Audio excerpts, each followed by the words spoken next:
ஸ்பான்ஜியான Christmas special dry fruit cake பண்ணலாமா? Butter கொஞ்சம் melt பண்ணி 1/2 கப் எடுத்துக்கலாம். இப்போ 1 கப் மைதா நல்லா ஜலிச்சு பவுலில் ஆட் பண்ணிக்கலாம். 1/2 கப் நாட்டு சர்க்கரை, 1/4 spoon baking soda, 1/2 spoon baking powder எடுத்து நல்லா மிக்ஸ் பண்ணிக்கலாம். இது கூட குட்டி குட்டியாக சாப் பண்ண ட்ரை ஃப்ரூட்ஸ் எடுத்துக்கலாம். நான் dry fruits and dry grapes எடுத்துருக்கிறேன். பாதாம், கேஷ்யூ, பிஸ்தா, black grape, brown grape, next walnut குட்டி குட்டியாக சாப் பண்ணி எடுத்துக்கிறேன். கியூட்டி ஃப்ரூட்டி, நெக்ஸ்ட்டு டேட்ஸில் இருக்கிற சீட்ஸ் எல்லாம் ரிமூவ் பண்ணிவிட்டு குட்டி குட்டியாக சாப் பண்ணி 1/2 கப் எடுத்துக்கிறேன். ட்ரை ஃப்ரூட்ஸ் அண்ட் நட்ஸ்கெல்லாம் 1 கப் எடுத்துருக்கிறேன்.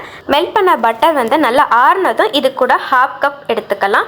நெக்ஸ்ட்டு 1/2 கப் பால் நல்லா காய்ச்சி ஆற வச்சுனா பால் இது கூட ஆட் பண்ணிக்கோங்க. கேக் எப்போவுமே செய்யும்போது சூடும் சில்னஸும் இருக்கக்கூடாது. இப்போ நல்லா மிக்ஸ் பண்ணிவிட்டு 1 spoon vanilla essence, 1/4 spoon cinnamon powder add பண்ணியிருக்கேன். நல்லா மிக்ஸ் பண்ணிவிட்டு குட்டி குட்டி கப்பில் கப் கேக் ஷீட் வச்சு நம்ம ஃபில் பண்ணிக்கலாம். அவனை 15 மினிட்ஸ் ப்ரீ ஹீட் பண்ணிவிட்டு 10 minutes bottom rod, 5 minutes top rod வச்சு பேக் பண்ணி எடுத்தால் ஒரு சூப்பர் ஸ்பாஞ்சியான Christmas dry fruit cake ready ஆயிடுச்சு. கண்டிப்பாக வீட்டில் ட்ரை பண்ணி பாருங்கள்.